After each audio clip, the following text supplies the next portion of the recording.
Feeling hot under the collar about your rear suspension?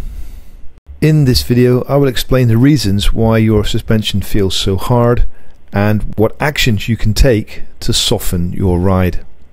The first problem we have is the shortness of the suspension unit itself, only 31 centimeters, and secondly the shortness of travel in the damper. In comparison, the Interceptor 650 has a 37 centimeter suspension unit and a longer damper travel. My new Meteor was delivered to me with preload set at position 1, the lowest setting, and I rode it like this all the way to Bangkok and back with tyre pressures set as recommended at 41 psi. No wonder I found that journey so uncomfortable, and it is clear to me now that at high speed and hitting potholes my suspension was bottoming out.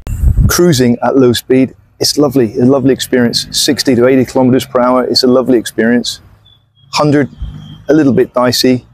120, impossible on these Tyre roads with that rear suspension and the hard seat.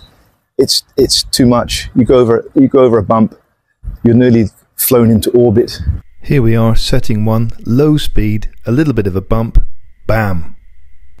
Slow enough that even my dogs can keep up, but fast enough to virtually bottom out the suspension at this speed.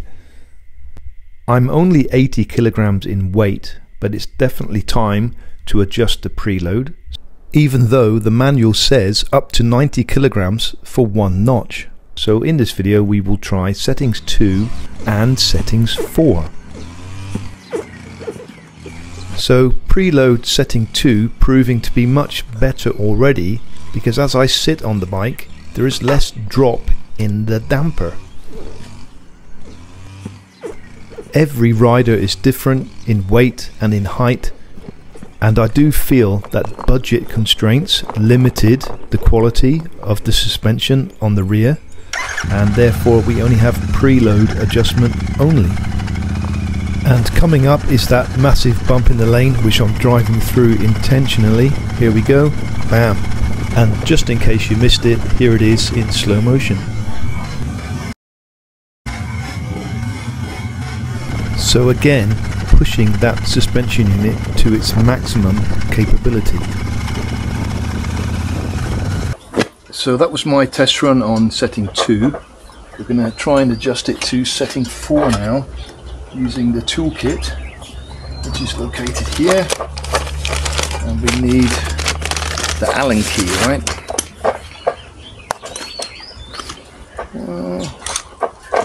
This one, I believe.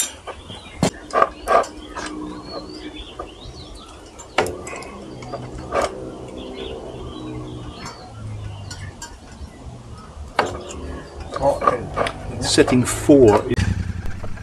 Obviously I've adjusted both sides to setting 4, and here we go on the lane outside of my house.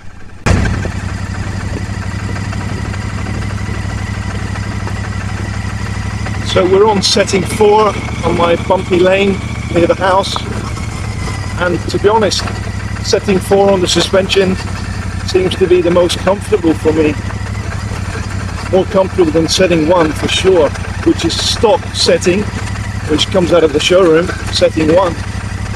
Setting 4 should be for a heavy load, a heavy rider and a heavy pillion. I'm only 80 kilograms, so I don't know why it makes it feel softer, but hopefully we can see in the video later on, when I do playback, that there's more movement in the damper. It might give the damper a bit more length to move, and that's why it feels softer. Obviously that might change when we do high speed tomorrow on the way to school, but I will let you know.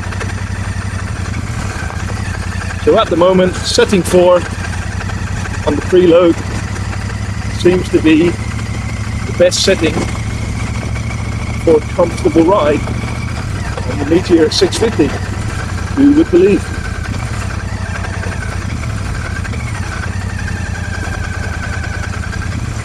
Hello naughty dogs, hello naughty dogs.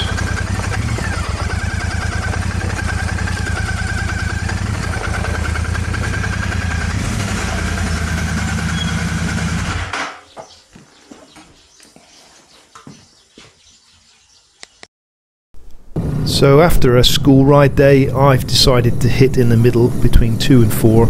We're at setting 3. It seems to be the best setting for a hard surface because it stops less vibration coming up through the seat. So setting 4 is good, but setting 3 better when it's on a hard tarmac surface. And there are 2 other things you can do to soften your ride. Number 1, lower those tyre pressures. Lower them than what Royal Enfield state in the manual. I think 32 to 36 is fine on the rear, and again the front 41 is way too high for the pressure on the front tyre, in my opinion. What do you guys think? What are you running at? Please let me know. And I have recently come across this portable, lightweight tyre pressure checker and inflator. Totally rechargeable, totally lightweight, totally portable. Hopefully there's a link in the description soon. And the other thing you can do is take action on the seat itself, either by fitting a gel seat or my controversial adjustment of my seat where I put an angle grinder to it and softened the foam. I did intend to fit a gel seat, I still can, but it was just my way of cutting the foam, and then I was too scared to remove it, knowing I could never replace it, and it does make the seat softer. So not ideal solutions. I think the only real solution is to change to an aftermarket rear suspension, which I will do eventually. I will trial the YSS shocks as they're made in Thailand. They're here. I will get some, I will get them fitted. But this will help in the meantime for those of us that are low on budget. I will do an owner's review very soon at 5,000 kilometers. Until next time, ride safe.